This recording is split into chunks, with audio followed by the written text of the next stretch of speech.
Bien, Rubén. Entonces, vamos a...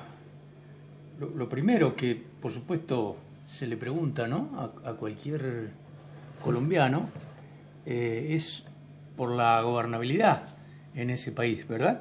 ¿Está peligrando la gobernabilidad o qué es lo que está pasando?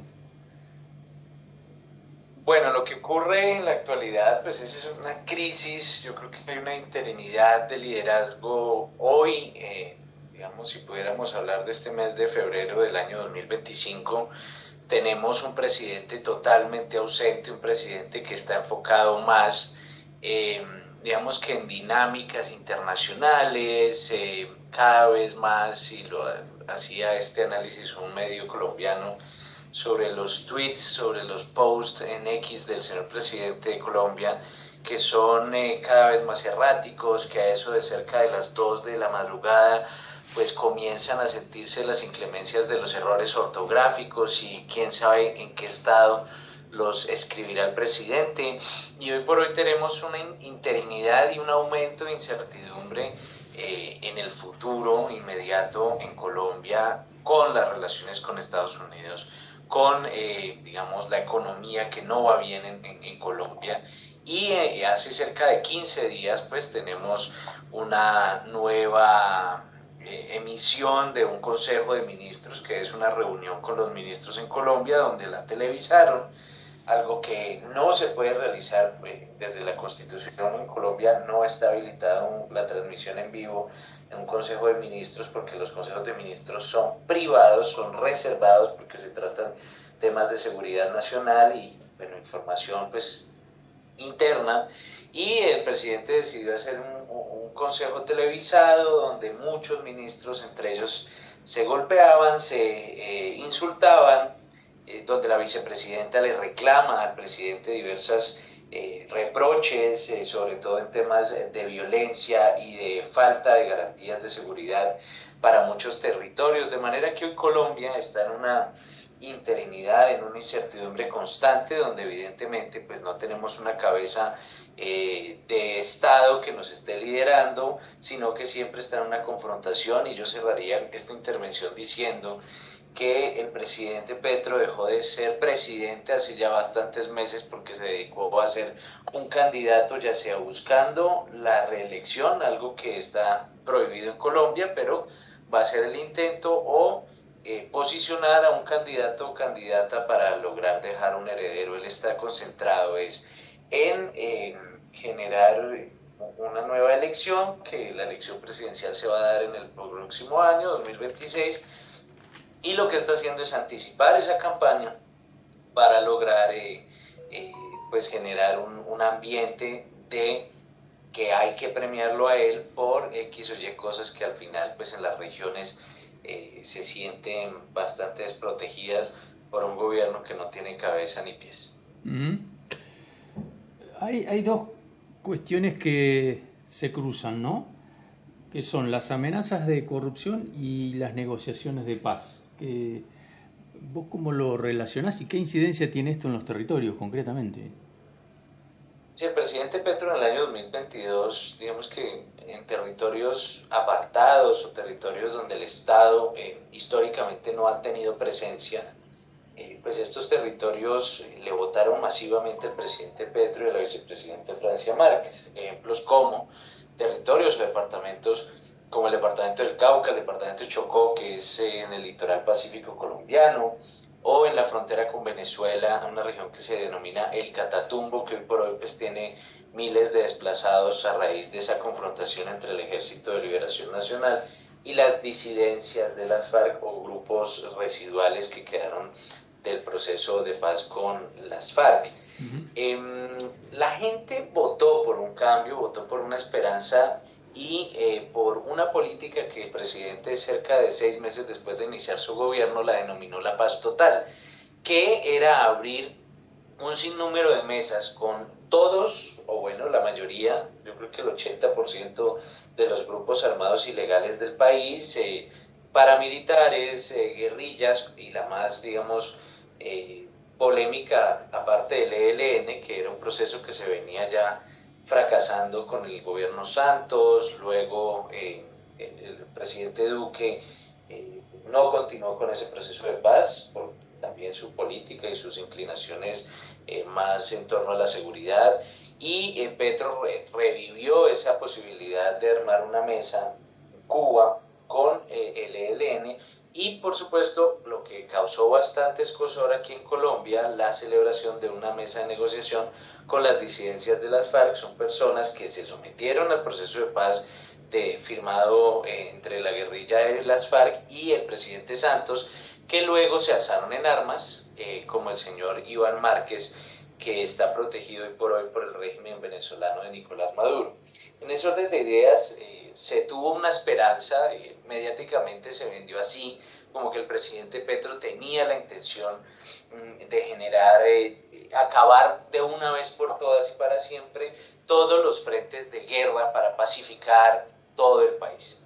Y casi 2 años después de que se iniciaron esas apuestas, en ese momento muy bien estructuradas, podrían decir unos, después de ya 2 años lo que vemos es más inclemente la violencia en todos estos territorios, donde en el marco de estos ceses al fuego se han incrementado, se han nutrido de armas, se han fortalecido las exportaciones de droga hacia los Estados Unidos, hacia Europa, pues se ha fortalecido enormemente, y desde luego también el apoyo que le ha dado el régimen de Nicolás Maduro a estas guerrillas, fundamentalmente al ELN, pues han permitido que se fortalezcan, se robustezcan como nunca antes. Yo creo que estamos muy similar al robustecimiento como a finales de los años 90, o sea, ese es el nivel que tenemos hoy por hoy de estas guerrillas, comenzando con el ELN, que es el que más hombres y militantes pues tiene, en un porcentaje también alto, niños reclutados, y las disidencias de las FARC, que pudieran ser menores, pero conocen, digamos, el territorio mucho más y saben en detalle el negocio del narcotráfico y las rutas que tienen para la exportación de cocaína y marihuana. En ese sentido, pues había una esperanza, el país creyó en ese proyecto, pero sin duda la gente se ha dado cuenta, porque ya ha sentido en carne propia la gente de los territorios apartados, no hablemos de Bogotá, de Cali, de Medellín, sino zonas ya más rurales, donde estos grupos armados organizados volvieron a cooptar espacios que el Estado, digamos, dejó de lado, porque no trajeron oportunidades, porque no llegaron las instituciones, y el gobierno nacional se dedicó a hablar, abrió unas mesas donde no hubo compromisos claros, donde el Estado colombiano no cumplió y tampoco las guerrillas con ese compromiso de paz. Uh-huh. Evidentemente, la paz parece bastante lejos. ¿Es creíble lo que afirma Petro en estos momentos de que está amenazado de muerte? Bueno, el presidente Petro siempre ha estado, digamos, en el ojo del huracán. Pues es de origen guerrillero, fue militante del movimiento 19 de abril del M-19. Él siempre saca, digamos, a relucir su historia guerrillera, cuando estuvo en la cárcel, cuando se robaron la espada de Bolívar, bueno, un sinfín de historias, digamos, muy desde el realismo mágico y románticas, porque lo romantiza todo, y evidentemente, como muchos actores políticos están amenazados en esta Colombia de hoy 2025, que es muy similar a la de los años 90, antes de que iniciara el gobierno de Álvaro Uribe. Yo creo que estamos en un proceso, digamos, de hostilidad y de violencia muy parecido a lo que se vivió o lo que vivió Colombia iniciando el año 2000. De manera que yo sí siento que pues pudiera estar en amenaza, pero pues es el hombre más custodiado del país, no creo que pues le vaya a ocurrir nada. Creo que tiene el manejo y el monopolio de las armas del Estado, y pues evidentemente no creo que estén en la posibilidad pues de atentar contra su vida. No lo veo, pues, y son cosas que aquí en Colombia no se hablan. Más bien es cómo él va a seguir preservando su vida a raíz de su frenética vida social y privada que pues tiene a Colombia, yo creo que en varios problemas. Fundamentalmente me refiero al hecho que sucedió con el presidente Trump y las posiciones que el señor presidente Petro pues sacó frente a la recepción de inmigrantes colombianos en suelo colombiano, para que no se les atara de manos y de cadenas y demás. Entonces él tenía una posición a las 3:35 de la mañana, luego borra ese tweet y a las 3:45 tiene otra posición distinta. Decía que había que recibirlos con flores y luego ya no, que no iba a recibir ese avión. Y esto es algo muy cotidiano en él. No sabemos qué está pasando. Pasan 3, 4 días sin saber del presidente. La agenda del presidente es privada. Cuando hay 3 o 4 fines de semana, él se va, él tiene giras internacionales y la gente de Colombia no sabe dónde está. Entonces, más bien yo creo que la amenaza de su vida, digamos, el permanecer con vida depende exclusivamente de él y de sus formas quizás un poco extrovertidas que está ya explorando el presidente Petro desde hace ya varios meses. Sí, justamente te iba a preguntar por cómo va el proceso, ¿no?, de los repatriados y el tema de los aranceles, ¿no? ¿Cómo está ese tema con Estados Unidos? Aparentemente las relaciones con Estados Unidos se normalizaron, ha habido cambio de canciller, ahora está la señora Laura Sarabia, que es una de las manos derechas del presidente Petro, también de la escuela de la política tradicional de un señor bastante señalado y controvertido por misoginia, el señor Armando Benedetti, que hoy por hoy suena para ser el ministro de gobierno, el ministro del Interior, curiosamente. Y pues creo que se han regularizado un poco las relaciones. Trump ha insistido en varias ocasiones de que Colombia se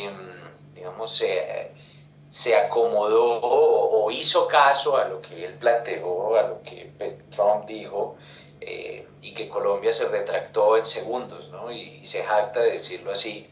Petro cada vez que puede manda un mensaje de doble sentido al presidente Trump, pero al final creo que hay unos intereses económicos bastante profundos entre lo que es Colombia y lo que es Estados Unidos. Tenemos un tratado de libre comercio que ya tiene más de 15 años de vigencia, el tema que le inquietaba a muchos comerciantes y productores de rosas en el pasado día de San Valentín, pues que la mayoría de rosas que se dan en Nueva York, en San Francisco, en Miami, son provenientes de Colombia, y eso pues tenía bastante preocupada la producción, a las personas pues que producen flores, claro, sobre todo en la parte periférica de Bogotá. Y en ese sentido pues siento que se empezó a apagar como la hostilidad entre Estados Unidos y Colombia. Y pues bueno, ya están llegando aparentemente, según la información que nos da Cancillería, que hay aviones colombianos que están recogiendo en puntos de encuentro de migrantes colombianos y los traen acá sin cadenas, sin esposas, sin estar atados de manos, etcétera. Lo que sostiene el presidente Petro es que deben llegar a Colombia de una manera digna, sin que se les señale, etcétera, etcétera. Y pues bueno, en ese orden estamos. No tengo la cifra exacta de cuántos aviones han llegado, pero entiendo que eso ya fue bastante establecido bajo un orden claro, y bueno, ya se está haciendo, y ya la alta política como tal pues se apagó un poco este tema entre esta confrontación de este par de personajes que manejan sus países, cada uno a través de sus redes sociales, uno a través de Truth Social, que es la red social del presidente Trump, y de X, que por más de que sea Elon Musk, pues Petro utiliza esa red social que un día dijo que la iba a eliminar, pero bueno, hasta el sol de hoy no la elimina. Es lo que le pregunto a todos. Los migrantes, los que emigraron en su momento, lo hicieron por cuestiones de seguridad, de violencia y cuestiones económicas. ¿Cómo es que ahora va a ser distinto la cosa?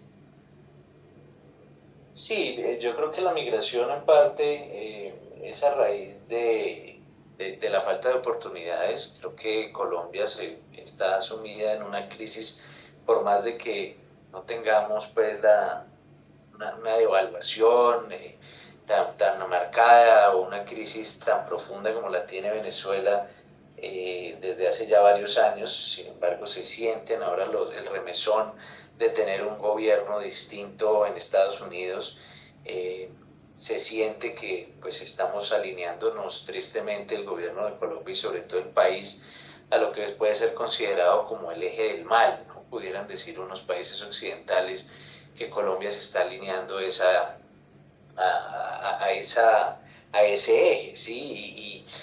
Lo del tema de Venezuela fue bastante infortunado, el enviar una persona de la misión diplomática colombiana a la posición del señor Maduro en Venezuela, pues nos hace de alguna forma cómplices de un régimen dictatorial a mi juicio, y que pues ya evidentemente se han dado a conocer las actas y los verdaderos resultados, donde Edmundo González Urrutia se hizo a la presidencia por voto popular, y pues las elecciones evidentemente pues fueron robadas por el señor Maduro Cabello y los hermanos que están allá manejando pues el país, Rodríguez. En ese sentido pues Colombia siento que está en una incertidumbre, y muchas personas deciden pues migrar a Estados Unidos, pasar por el tapón del Darién, que es un tema supremamente riesgoso, pagarle a los personajes que están en la frontera, y asumir todo tipo de riesgos para poder lograr pasar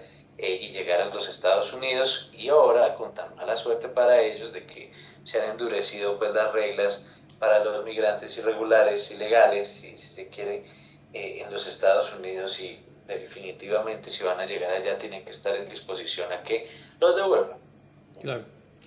Bien, la última, Rubén, agradeciéndote estos minutos. Contanos qué se va a elegir en estas elecciones y qué alternativas ves al actual gobierno. Bueno, estamos exactamente ya para iniciar en un año, digamos, las elecciones legislativas y presidenciales en el año 2026. En marzo del 2026 se van a elegir los nuevos congresistas, 108 senadores y cerca de 200 representantes a la Cámara, o ciento y algo, se me corre el número, porque han creado unas nuevas curules, hay otras que se eliminan.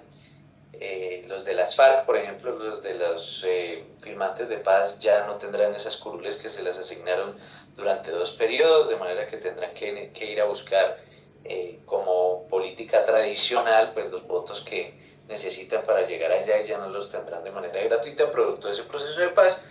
Y en ese sentido pues va a haber una reconfiguración política en Colombia. Pareciera que en octubre de este año va a salir una ley que se llama la ley del transfugismo, y es que sí, solo si por una vez los senadores o personas que estén afiliadas a un partido puedan moverse a otro para lograr tener ya una militancia activa e ideológica afín a lo que ellos piensen. Hoy por hoy en Colombia uno no puede hacer esa actividad de migrar de un partido político a otro, eso se eliminó hace ya bastantes años, y están en un proyecto de ley para que a eso de octubre, donde inicia, creería uno, la pre-campaña, pues pudieran los candidatos mover y saltar. ¿Quién lo impulsa eso? ¿El gobierno? Yo creo que todos los partidos están en ese plan, porque en su mayoría, claro, el gobierno nacional, porque el gobierno nacional viene de una coalición de micropartidos de izquierda, de centro, ambientalistas, y eso lo denominaron el pacto histórico. ¿Sí? Es un cúmulo de partidos, Polo Democrático, lo que era Unión Patriótica, el Partido Comunista, y todos se aliaron en torno a una coalición que se llama Pacto Histórico. Ahora lo que pretende Petro es hacer un partido unitario, ¿sí? Con este poco de partidos donde ellos declinen su digamos, como identidad, aquí en Colombia se le llama como personería jurídica, ese ADN legal que tiene cada partido, lo donan para que se haga un partido unitario y puedan ellos, digamos, acaparar mayormente y tener una posibilidad de lograr más representación en el Congreso. Sin embargo, los cálculos que uno pudiera hacer, y también haciendo el análisis del desempeño de la bancada del partido o de la coalición de gobierno es bastante mínimo. Hoy tienen cerca de 21, entiendo yo, senadores. Al final creo que al principio tuvieron 17, luego fueron incrementando su número al 21, y haciendo unos cálculos pudiéramos decir que el partido o la coalición de gobierno pudiera llegar entre 11 a 12 en el año 2026, de manera que la baja, según el análisis que uno pudiera hacer, se deberá a que no lograron, a mi juicio, generar una bancada sólida, única, de cambio. Y aquí en Colombia hay dos posibilidades de generar o de hacer una lista al Congreso. Hay una figura que se llama la lista abierta, donde es el voto preferente, donde el ciudadano vota por el partido y por el número del ciudadano que está candidatizándose. Y hay la lista cerrada, donde definitivamente el ciudadano vota es por un logo, por un partido político, y ya internamente hay un orden, ¿sí? Y a través del sistema de font, o el sistema de cifra repartidora, pues se van repartiendo las curules. En ese sentido, se juega la estancia del legado de Gustavo Petro, un legado pues que es bastante personal. Petro no está buscando hoy por hoy un heredero, él no lo veo en ese plan en este instante, y él quisiera seguir y continuar siendo presidente, pero la legislación y la Constitución se lo prohíben. También están los partidos tradicionales que siempre han, digamos, tenido participación. Hoy por hoy pareciera que muchos van a entrar al gobierno nacional porque les han ofrecido importantes responsabilidades ministeriales. En esta semana se definen cómo se van a reconfigurar partidos como el Partido Liberal, el Partido Conservador, que son los partidos más antiguos de Colombia, el partido de la U, que era el partido de Álvaro Uribe, pero luego se convirtió en el partido de Juan Manuel Santos, y se volvieron también como una herramienta más bien de presión y burocrática de cualquier gobierno, sea de izquierda o de derecha. Y en ese sentido pues se van a medir el aceite, como se diría popularmente, en el próximo año, cómo va a ser ese desempeño. Y en el mes de mayo, una vez se elijan los nuevos congresistas, en el mes de marzo, vamos a tener la primera vuelta presidencial. ¿Qué se prevé? Que en marzo existan una serie de consultas previas, como normalmente se ha hecho durante los últimos 12 años en Colombia, de los diferentes espectros ideológicos: consulta de centro, consulta de izquierda y consulta de derecha. En la última elección presidencial tuvimos solamente dos consultas, la consulta de derecha y la consulta de izquierda. En la elección, digamos que vamos a tener en el próximo año, pudiera existir la posibilidad o la figura de tener tres consultas, donde se medirá evidentemente el poder de Álvaro Uribe, que aún es vigente. La gente está creyendo mucho otra vez en Álvaro Uribe, viendo que digamos, se está perdiendo la seguridad, y la narrativa de volver a darle dignidad a los militares, a las fuerzas militares y de policía, pues las encarna el uribismo, que aún se sostiene y vive por el fracaso de la administración de Gustavo Petro, curiosamente. Se necesitan para vivir el uno y el otro. Petro... Y ya para cerrar, pues serían esas tres consultas, que de ganar, ahí ya se van a la primera vuelta de mayo, y si existe segunda vuelta, que es lo más probable que se dé en Colombia, no tenemos un referente pues reciente, solamente Álvaro Uribe en su segundo periodo, o el primer periodo entiendo yo, ganó en una primera vuelta con más del 50+1 de los votos. Estaremos, yo creo que viendo el próximo año también una segunda vuelta en el mes de junio, y ahí es donde se definirá y se sellará quién va a gobernar a Colombia hasta el 2030. No sé si entendí mal. ¿Petro no puede ser reelecto? No. La Constitución, digamos que se abrió para la reelección, para la segunda, después del primer gobierno de Álvaro Uribe, se hizo el proyecto de referendo de reelección, se aprobó, bastante polémica interna en el Congreso, donde se dice que se compraron congresistas y demás, pero lo cierto es que se dio la reelección en Colombia por primera vez en este siglo, en el año desde que iniciamos la primera década del 2000, y se dio la última elección, porque quedó en la Constitución que eran una reelección inmediata y ya no se le prohibía quedarse en el poder. Luego Juan Manuel Santos fue el reemplazo de Álvaro Uribe, apoyado por las banderas de Álvaro Uribe, se hace elegir presidente y luego de los 4 años, ya siendo antiuribista, logra ser reelecto y después, ya cuando se estaba terminando el segundo periodo de Juan Manuel Santos, se hace un proyecto de ley para eliminar la reelección definitivamente en Colombia y pues nadie ha vuelto a tocar esa puerta, que es una puerta pues bastante riesgosa. Y creo que los tiempos a Petro no le van a dar, es decir, ya se han hecho consultas en la Corte Constitucional, se intentó hacer la posibilidad de crear una consulta popular para ver si la gente estaba de acuerdo o no con la reelección del presidente y pues creo que el tiempo ya no da, absolutamente no da y pues el presidente creo que se desconcentró un poco si quería hacer tal empresa. Yo creo que popularmente le hubiera alcanzado si hubiera generado ese camino el primer año de su gobierno, que de pronto estaríamos en otro contexto, pero ahora en Colombia no está habilitada la reelección. Para los que no somos colombianos, explica brevemente lo que son las consultas. Sí, las consultas son una especie de primarias como en los Estados Unidos, ¿sí?, que normalmente se realizan en el mes de marzo de la elección, el mismo día de la elección de Congreso. Pero son cada partido, ¿verdad? No, hay una coalición, digamos que es un junte informal, ¿sí?, con el aval obviamente del organismo electoral, que aquí en Colombia se llama la Registraduría Nacional. Hacen una lista conjunta donde pretenden realizar una consulta y le ponen un nombre cualquiera, ¿sí? Eso varía cada 4 años.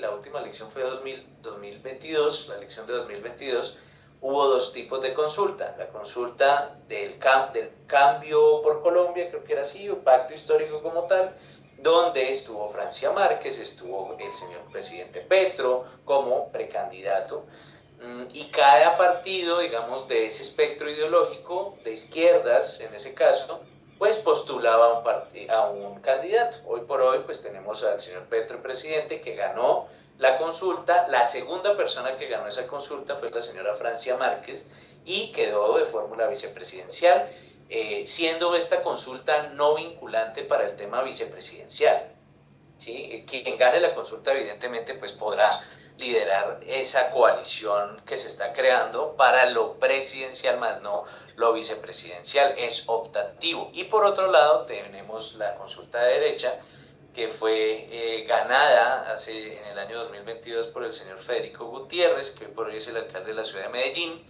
y pues ahí también aparecían varias figuras notables, como el hoy alcalde de Barranquilla, el exalcalde de Bogotá, Enrique Peñalosa, y demás personas que fueron a esa consulta según los compromisos que se adquirieron de manera creo que informal, con los otros partidos más bien tradicionales, y pues el señor Federico Gutiérrez pues fue derrotado y quedó en tercer lugar en la primera vuelta del año 2022, y pues donde un outsider como el señor Rodolfo Hernández, que ya falleció el año pasado, pues logró meterse en segunda vuelta siendo una persona bastante particular y unos atributos nunca antes vistos pues en Colombia, que de alguna forma derrotó a esos sectores tradicionales dejándolos relegados en el tercer lugar. Muy bien, Rubén, te agradezco mucho estos minutos y seguramente te estaré molestando más adelante,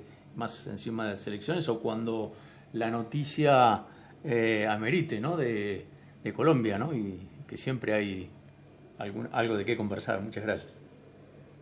Bueno, Gustavo, gracias a ti. Sí, siempre hay algo que conversar en esta Colombia convulsa, una Colombia que no deja de dar noticias, que estamos, digamos, en una vigencia casi diaria del acontecer político y de las ocurrencias también de nuestro presidente, que, pues, digamos, tiene unos comportamientos bastante particulares. No lo compararía con el señor Milei en Argentina, pero tienen unos símiles que se pueden